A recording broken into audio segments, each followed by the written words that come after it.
Assalamualaikum warahmatullahi wabarakatuh.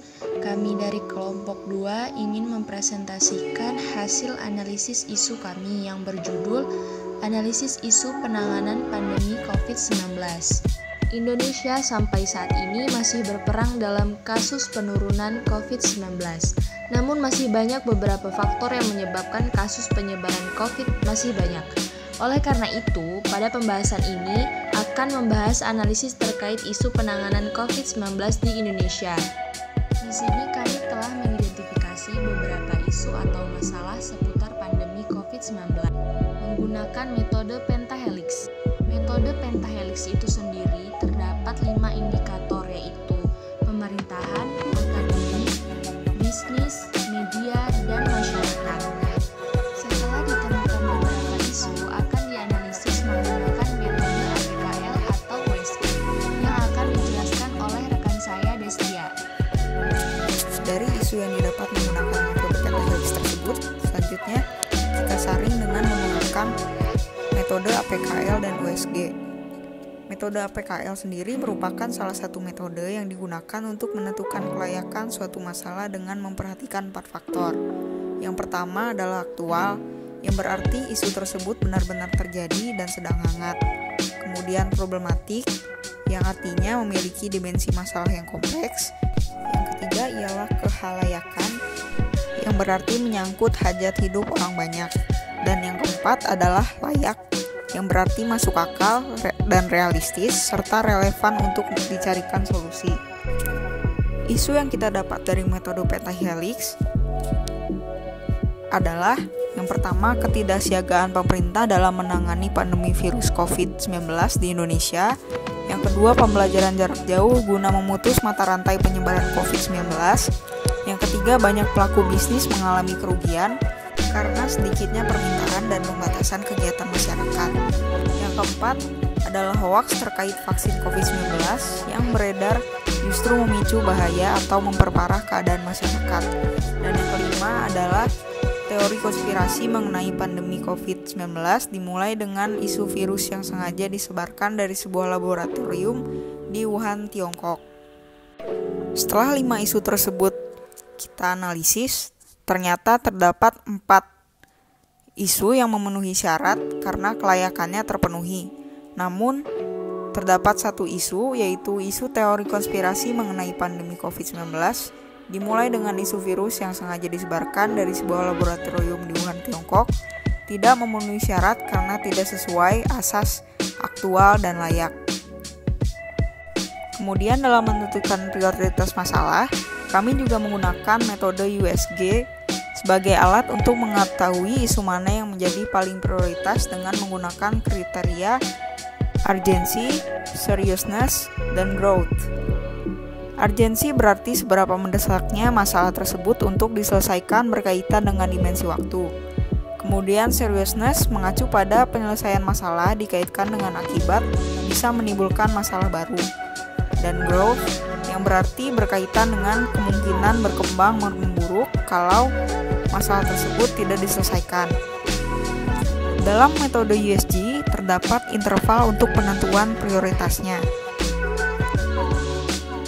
Intervalnya dari angka 1 sampai angka 5. Angka 1 yang berarti sangat tidak mendesak, angka 2 tidak mendesak, angka 3 cukup mendesak, angka 4 mendesak, dan angka 5 sangat mendesak.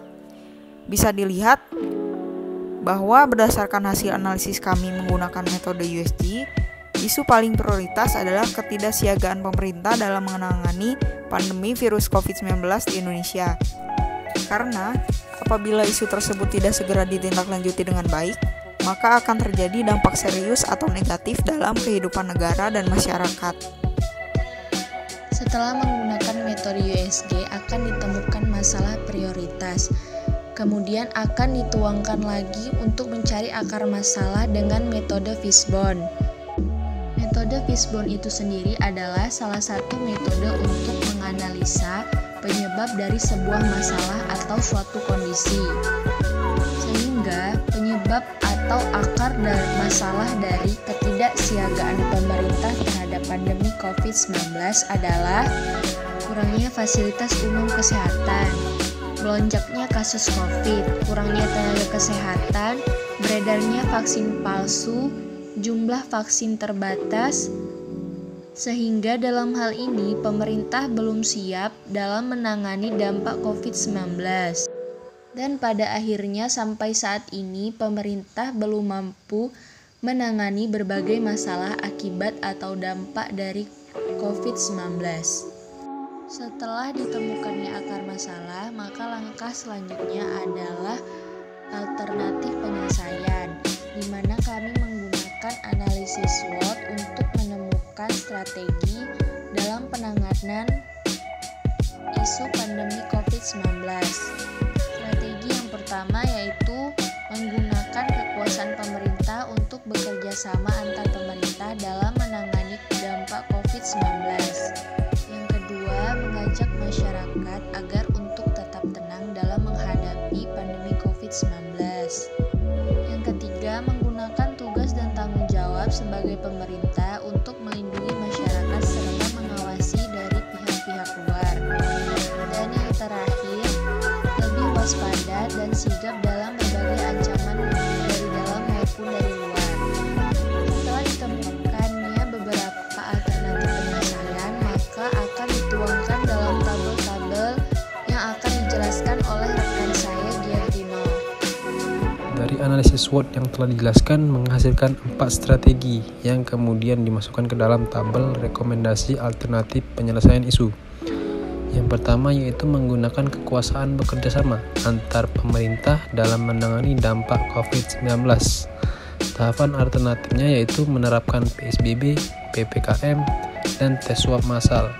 Yang kedua, intensifikal demi menongkrak industri pariwisata yang lesu akibat wabah corona. Kemudian ada larangan mudik, dan keempat, kebijakan new normal untuk mengembalikan ekonomi bangsa. Hasil yang diharapkan adalah memutus mata rantai penularan COVID-19 dengan perhatian utama pemerintah adalah kesehatan masyarakat. Para pihak yang terlibat adalah pemerintahan dalam bidang kesehatan dan transportasi umum. Kemudian alternatif yang kedua yaitu menunjukkan kepada masyarakat bahwa pemerintah tidak santai, tetapi jangan sampai panik atau tetap tenang dalam menghadapi pandemi COVID-19. Tahapan alternatifnya yaitu memperbanyak jumlah penerima vaksin COVID. Yang kedua, penambahan tenaga medis dan fasilitas vaksinasi COVID-19. Dan yang ketiga, mendatangkan lebih banyak dosis vaksin untuk masyarakat. Hasil yang diharapkan yaitu menyelesaikan vaksinasi dalam kurun waktu 1 tahun. Para pihak yang terlibat yaitu pemerintahan dalam bidang kesehatan. Kemudian ada alternatif yang ketiga yaitu menggunakan tugas dan tanggung jawab sebagai pemerintah untuk melindungi masyarakat serta mengawasi pihak-pihak dari luar. Tahapan alternatifnya yaitu mengaktifkan thermoscanner pada bandara kedatangan internasional. Yang kedua, larangan terbang dari negara tertentu. Yang ketiga, mengevakuasi WNI dari luar negeri untuk mengantisipasi penyebaran virus. Dan yang keempat, mewajibkan tes swab setiap penerbangan. Hasil yang diharapkan yaitu meminimalisir adanya penyebaran COVID-19. Para pihak yang terlibat yaitu pemerintahan dalam bidang transportasi. Kemudian alternatif terakhir yaitu lebih waspada dan sigap dalam berbagai macam dari dalam maupun luar. Tahapan alternatif tersebut adalah memperkuat pengawasan dan yang kedua memberikan pengawasan kepada masyarakat terkait tingginya tingkat ancaman dari luar saat pandemi. Hasil yang diharapkan yaitu masyarakat paham dengan berbagai ancaman dan meminimalisir tingginya kejahatan saat pandemi COVID-19. Pihak yang terlibat yaitu pemerintahan dalam bidang pertahanan dan keamanan. Itulah tadi penjelasan tentang isu-isu dalam penanganan pandemi COVID-19. Terima kasih atas perhatiannya. Assalamualaikum warahmatullahi wabarakatuh.